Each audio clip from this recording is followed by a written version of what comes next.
Very often we hear about using the bounce on the golf club.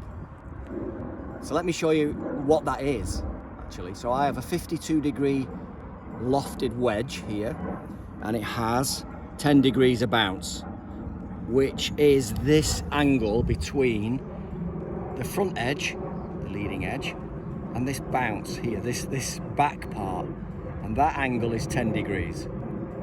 That's what bounce means. Yeah. No bounce.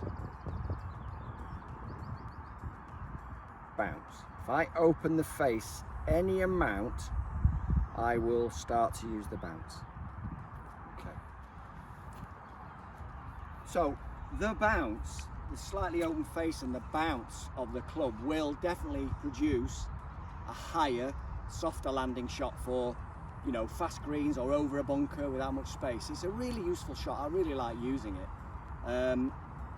You know, but I do feel that it's quite a high tariff for a higher handicapper to produce that type of shot and have the timing between the release and the turning through of the body is quite something. So I'm going to move on to another shot in a second, but let's just try this one. So open the face. I'm going to try and release, use the bounce.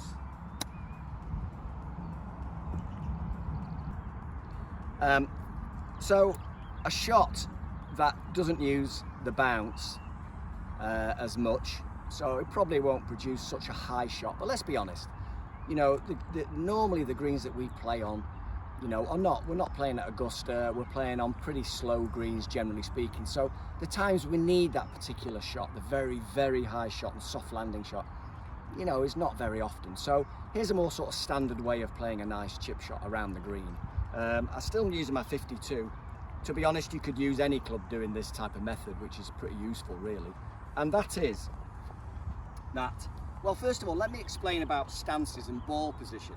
If I stand like I was going to hit my full shot, whether it be a 7-iron or a 52, okay, that ball is pretty well in the centre there, maybe slightly left of centre. So for chipping and pitching to that degree, I'm going to just come a little closer to the ball, but I'm actually, there's my foot, I'm going to pull my right foot in opposite the ball. Now, people would say then that ball's so far back in your stance. It's not. There's the normal stance.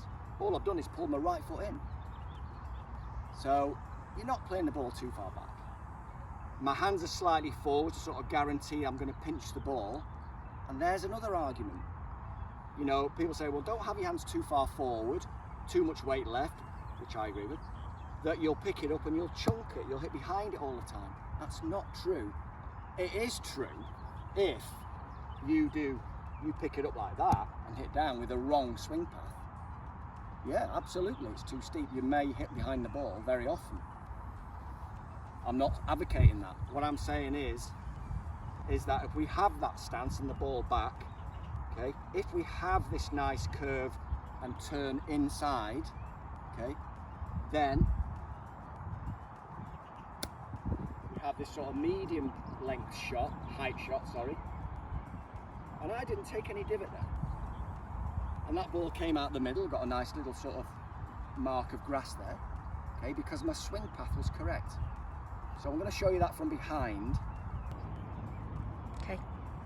So, normal stance again, right foot into opposite the ball, and now, absolutely, it's not this.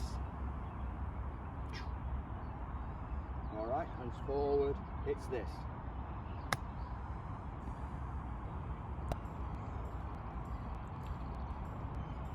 Okay, yeah, so there's my standard stance, if I was to hit a full shot. Bit closer, down the grip possibly, right foot in, a little bit of left with the weight and the leaning of the shaft. Okay, all right, and let's do it again. There we are, and not this, of course, this.